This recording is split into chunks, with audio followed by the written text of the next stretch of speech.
So while we know the Hikurangi subduction zone is definitely capable of causing a tsunami, Kelly would like to know, can the Alpine Fault cause tsunami events?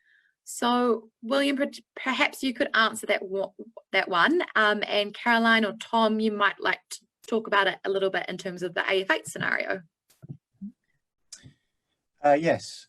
So the Alpine Fault earthquake, well, we've mentioned that usually it's the movement of the seabed that causes a tsunami. So with the Alpine Fault, the fault is on land and the movement on the fault is horizontal, mostly horizontal. So there's not a lot of vertical movement. So Alpine Fault earthquake is unlikely to directly cause a tsunami.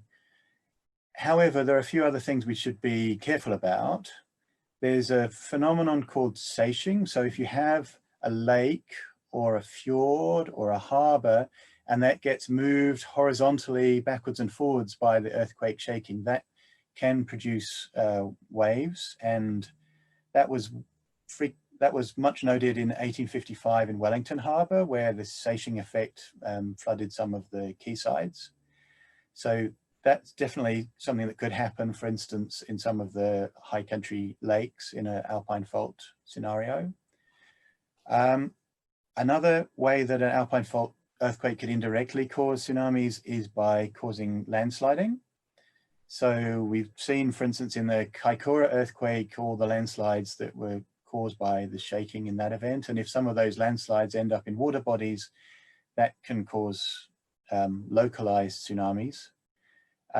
There's a historical example from 1929 with a Buller earthquake that caused a slump on the coast, on the west coast, and 20 kilometers away at Karamea, there was a tsunami recorded at about 2.5 meters high. So that slump produced a tsunami that spread along that coast.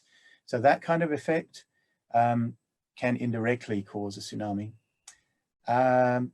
The other thing to be aware of is that, we could see with the Kaikoura earthquake that we had many different faults involved. So we tend to assume that the Alpine Fault, maybe this is not interested in other people's thoughts on how good an assumption this is, but the Alpine Fault on its own may not directly produce deformation of the seabed, but there are other faults nearby, for instance, off the west coast that are offshore that can produce tsunamis.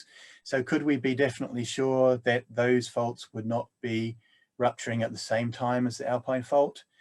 I think that's an open question. So there's a few good reasons for the possibility of tsunami waves or seiching waves after an Alpine Fault earthquake, but not directly caused by movement on the Alpine Fault itself.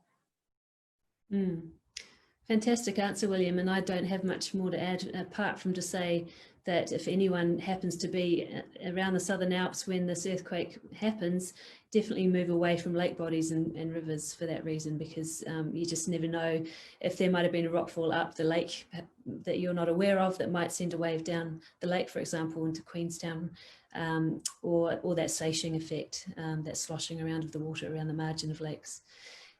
So yeah, great answer. Thanks, William.